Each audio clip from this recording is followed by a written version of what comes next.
Hola mis queridos amigos, nuevamente con ustedes su doctor Tigre, el que ronca en esta negra noche neoliberal,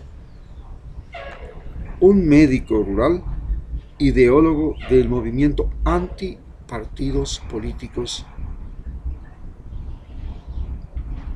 de las personas e internautas. Movimiento antipartido político de las personas e internautas.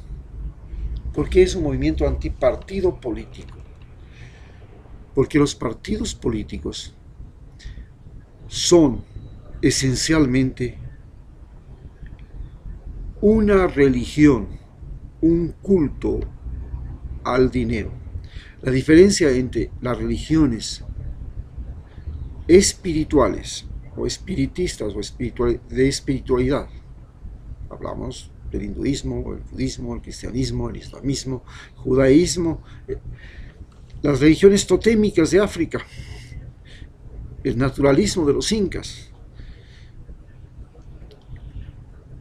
son religiones básicamente espirituales. En cambio, la política es en sí una religión materialista. Lo más importante es que rinde culto al dinero. Y como toda religión tiene rituales. Usted tiene que entrar por la universidad, lo mismo que antes por la escuela, lo mismo que en la religión cristiana tiene que entrar por el bautismo. En segundo lugar, tiene que, a través de la escuela, el colegio y la universidad, usted se va enrolando en la fila de los creyentes que el dinero lo es todo. El momento en que usted entra a la religión en la que el dinero lo es todo, usted ya es un político. Político es el individuo que practica la religión en la que el dinero lo es todo. Muy diferente a una religión que podríamos ser, todavía se conserva, la religión naturalista, las religiones naturalistas de los incas, donde la vida, las montañas, la naturaleza, lo era todo. La vida lo era todo. La vida entendíase por la vida de los ríos, la vida de los volcanes, la vida de la lluvia, la vida de los animales, la vida de las personas. Estas eran las religiones naturalistas de América del Sur y tenían otra espiritualidad que se fundaba en la denominada Pachamama, que era la madre tierra. La ciencia, por el contrario, es la antítesis de todas las religiones. Y esta antítesis de todas las religiones se basa en que en la ciencia el fundamento no es la fe. El fundamento de la ciencia es el conocimiento. Y el conocimiento es completamente opuesto a la verdad. Porque, como les he dicho, la verdad pretende ser eterna. Es un invento de la mente humana.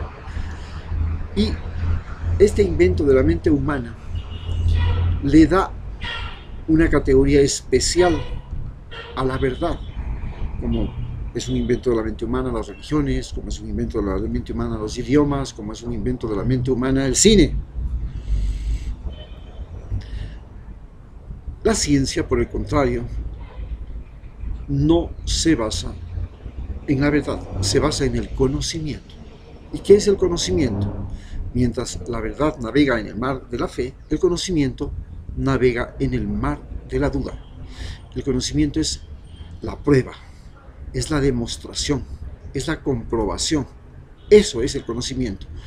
Y las pruebas pueden cambiar de una generación a otra, de una persona a otra, y la comprobación también, y la demostración también, y en base a eso se crea lo que es la ciencia. Estamos en el siglo en que la ciencia está dominando a la religión. Hasta antes de este siglo, el siglo XX y el siglo XXI, la religión dominaba a la ciencia.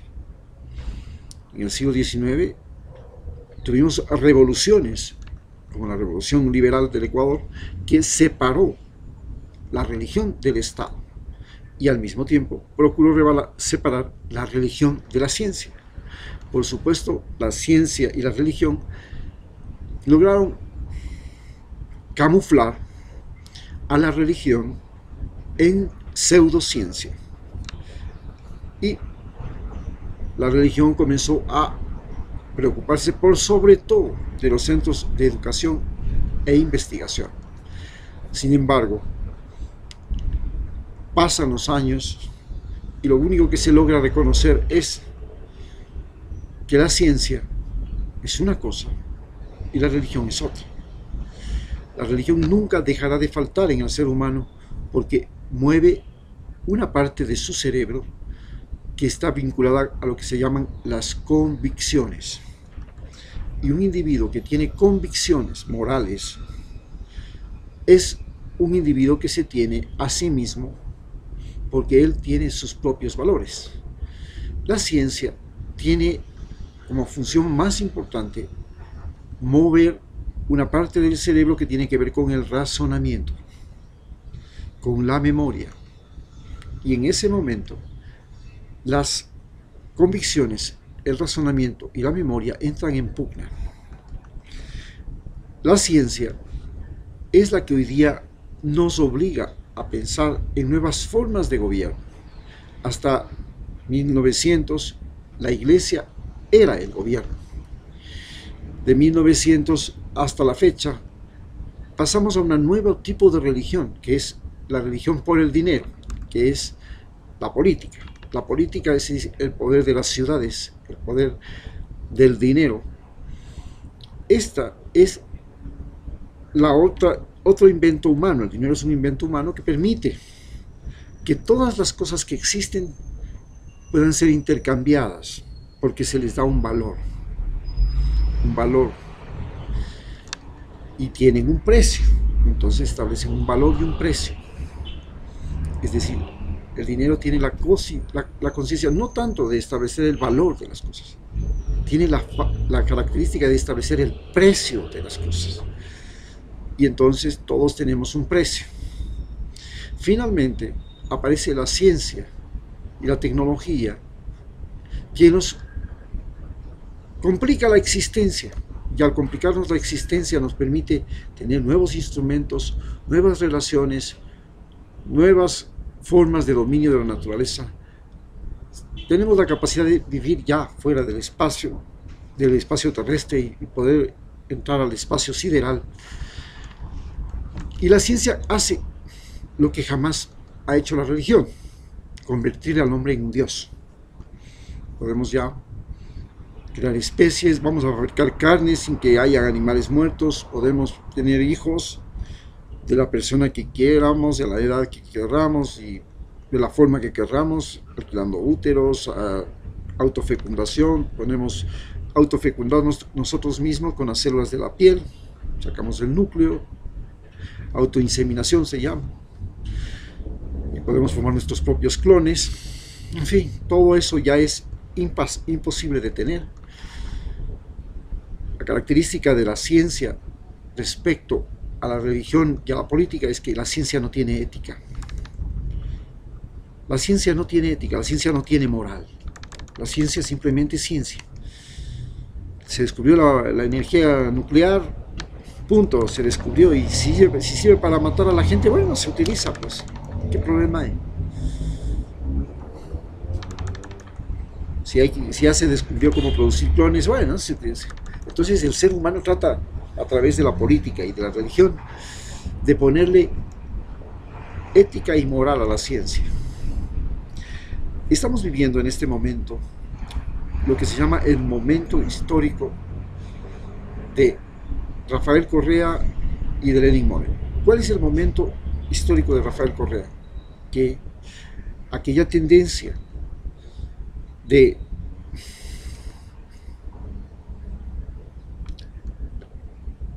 que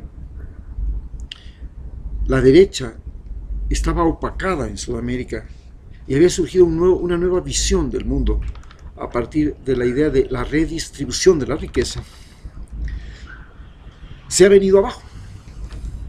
Hoy ha vuelto a triunfar un nuevo modelo de gestión que existe en el mundo, y más aún en el continente latinoamericano, que es el más dispar del planeta, con la mayor separación entre ricos y pobres, y ha vuelto a triunfar el modelo de concentración de la riqueza.